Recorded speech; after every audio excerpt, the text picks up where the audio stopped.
누군가는 정치는 말이라고 하지만 저는 정치는 가슴과 행동으로 하는 것이라고 믿습니다. 그래서 항상 두 발로 삶의 현장에서 의정활동을 하겠다고 약속드립니다. 울산에서 시의원, 동구청장으로 일하던 시절 제 발걸음이 닿지 않는 곳이 없도록 열심히 뛰어다녔습니다. 노동자 서민의 눈물을 닦아주는 정치, 노동자 서민의 삶을 지키는 그러한 정치를 하겠습니다.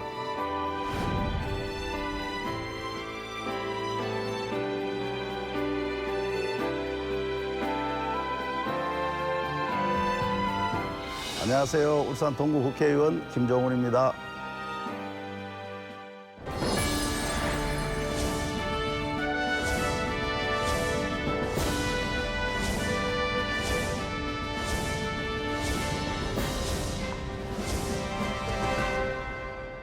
저는 이제 원래 10남매의 9번째예요.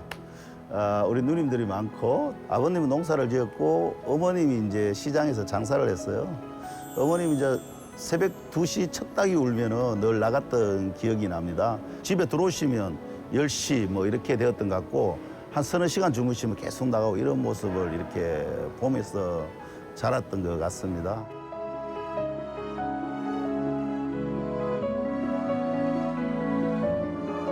그런데 이제 고등학교 1학년 때 이제 아버님이 일찍 돌아가셨죠. 아버님이 돌아가시고 난 뒤에는 대학을 가지 않는다고 저는 생각을 했어요. 갈 형편도 못 됐고 노모가 혼자 있었기 때문에 생활상 이제 어쨌든 갈 수 없어서 울산대학교에 오면 등록금을 좀 보태주겠다 해서 어려운 터라 누나들의 도움을 좀 받고자 이렇게 왔던 게 울산과 이제 인연이 되었던 것 같아요.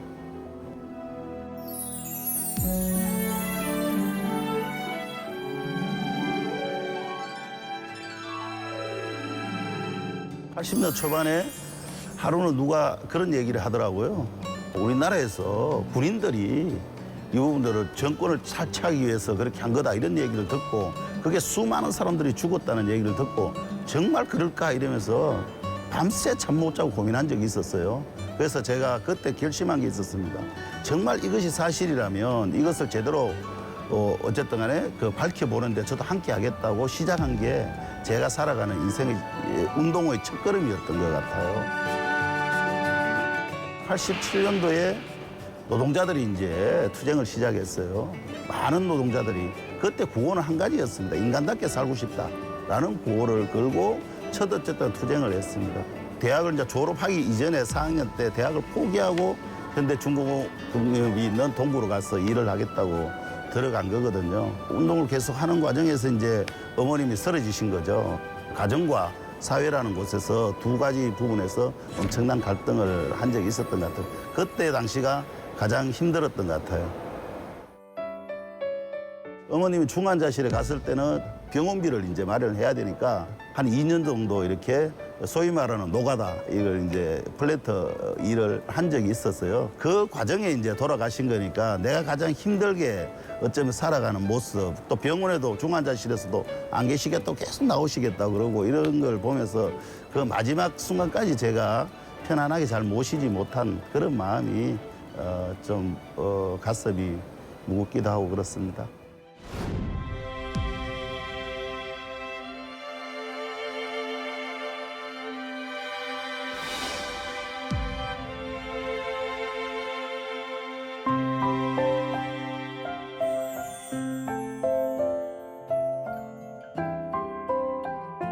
어떤 경기의 어려움, 경제적 침체 이런 것으로 인해서 많은 어려움을 겪고 있습니다. 그 과정에서 가장 어려움을 겪는 거는 노동자들이겠지요. 그분들의 어려움을 누가 해결해 줄 것인가. 정부도 어떠한 정치인도 그들과 함께 하겠다는 사람이 잘 없었습니다. 보통 그렇게 생각해요. 현대중공업, 현대자동차라며 지금 임금 8천만 원 된다는 등 1억이 된다는데 막상 들어가 보시면 우주복이라고 해가지고 산소 뒤에 꽂고 하루 종일 해가지고 숨도 못 쉬는 산소를 마시면서 하루 종일 안에서 일해야 되고 방독면을 뒤집어 쓰고 하루 종일 일을 하는 게 그들의 일상의 어떤 모습입니다. 그렇게 살아가는 것이거든요. 하루에 평균 10시간에서 12시간씩 일을 하고 토요일, 일요일 학교 잔업 특근을 해서 그렇게 살아가는 사람들입니다. 그렇게 해서 7, 8천만 원 받았다고 그 사람들 노동 귀족이라고 얘기합니다. 그렇게 해서 귀한 대접 좀 해주면 또 안 되는지 저는 거꾸로 또 묻고 싶기도 한데 노동조가 귀한 대접 받으면 안 됩니까? 귀족이 되면 안 됩니까? 세상이 발전하면 같이 잘 사는 거죠. 다 같이 귀족이 되면 얼마나 좋습니까? 모두가 그렇게 해서 행복하게 잘 사는 어떤 나라를 만들었으면 좋겠다는 것이죠. 그 과정에서 정말 소외받는 사람이 없이 사회적 더 어려운 사람들이 약자들이 같이 살아갈 수 있는 것을 저는 바라는 것이거든요.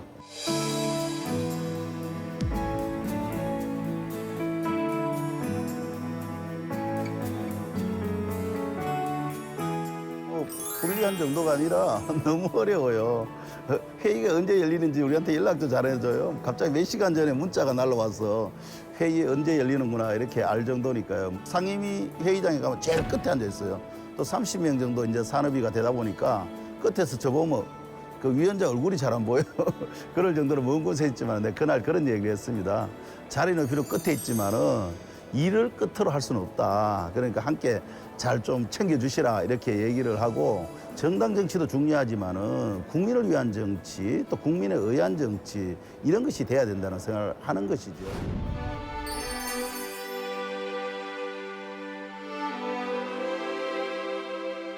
특히 울산 동구 같은 경우는 조선 산업의 중심 도시입니다. 그 조선 산업이 지금 어려움을 겪고 있는 거지요.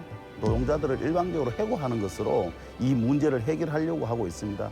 쫓겨나다 보니까 이 사람들은 피해를 어떤 구제 받을 데도 없어요. 고용보험도 실질적으로 안 돼 있습니다. 그러니까 당연히 어떻든 간에 근로수당이나 이런 것도 받을 수도 없죠. 그래서 그 센터를 통해서 상담을 하는 것도 중요하지만은 한 분 한 분의 삶을 귀하게 여기고 함께 살아가는 것을 같이 연구하고 같이 하는 어떤 센터가 되었으면 좋겠다는 마음으로 만들었습니다. 울산은 또 동구는 노동자의 도시입니다. 많은 노동자들이 함께 살아가는 곳이기도 합니다. 이 노동자들의 어떤 삶을 지키고 또 일자리도 지키고 더 나은 행복을 추구하는 데 역할을 다하기 위해서 더욱더 노력하겠습니다. 우리나라가 평화롭고 평등하고 다 함께 살아가는 어떤 공동체였으면 좋겠다고 생각을 합니다. 장애인, 사회적 약자를 비롯한 모든 사람들이 같이 함께 잘 사는 그런 어떤 세상을 꿈꾸면서 함께 그분들을 위해서 일하고 싶은 거죠. 뭐 잘 사는 사람들 위해서 일하시는 분들 많은 것 같으니까 저는 좀 더 낮은 곳에서 어려운 사람을 위해서 제가 헌신하고 일해보겠다는 생각을 가지고 있습니다.